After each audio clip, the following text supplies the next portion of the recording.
നിങ്ങളുടെ തക്കാളി ഇതുപോലെ കുലകുത്തി കായ്ക്കാറുണ്ടോ? ഇങ്ങനെ കായ്ക്കേണ്ട തക്കാളി നമ്മുടെ പരിചരണക്കുറവ് മൂലം ഇതുപോലെ ആയിപ്പോയാലോ? ശരിയായ വളപ്രയോഗവും വെള്ളവും മാത്രം പോരാ. ഡിറ്റർമിനൻ്റ് ടൊമാറ്റോ, ഇൻഡിറ്റർമിനൻ്റ് ടൊമാറ്റോ എന്നിങ്ങനെ 2 തരം ടൊമാറ്റോ ഉണ്ട്. അതിൽ ഡിറ്റർമിനൻ്റ് ടൊമാറ്റോയ്ക്ക് സക്കേഴ്സിനെ കട്ട് ചെയ്ത് കളയേണ്ട ആവശ്യമില്ല. ചെയ്താൽ വിളവ് കുറഞ്ഞേക്കാം. ഇൻഡിറ്റർമിനൻ്റ് ടൊമാറ്റോ ശരിയായ സമയത്ത് ശരിയായ രീതിയിൽ പ്രൂൺ ചെയ്ത് കൊടുക്കേണ്ടത് വളരെ അത്യാവശ്യമാണ്.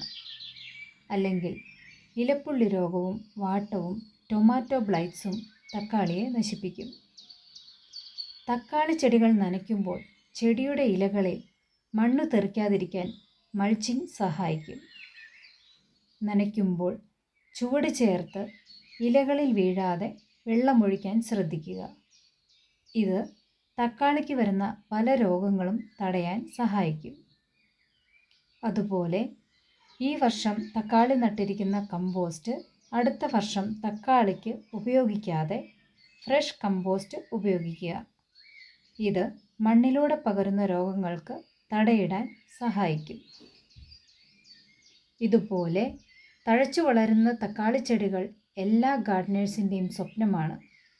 എന്നാൽ അവയെ ഇതുപോലെ നിർദാക്ഷിണ്യം വെട്ടിയൊതുക്കിയില്ലെങ്കിൽ ചെടികൾ നമുക്ക് നഷ്ടമായേക്കാം.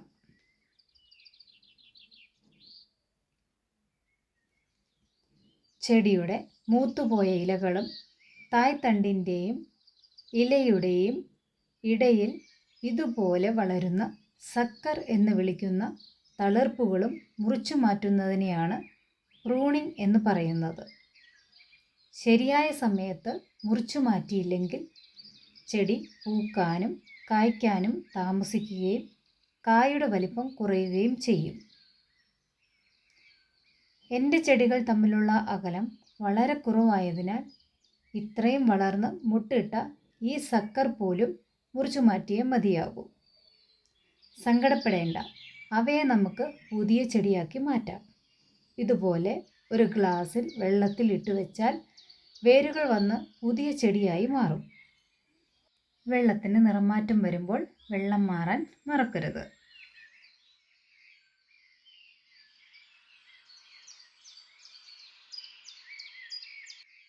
Thank you for watching.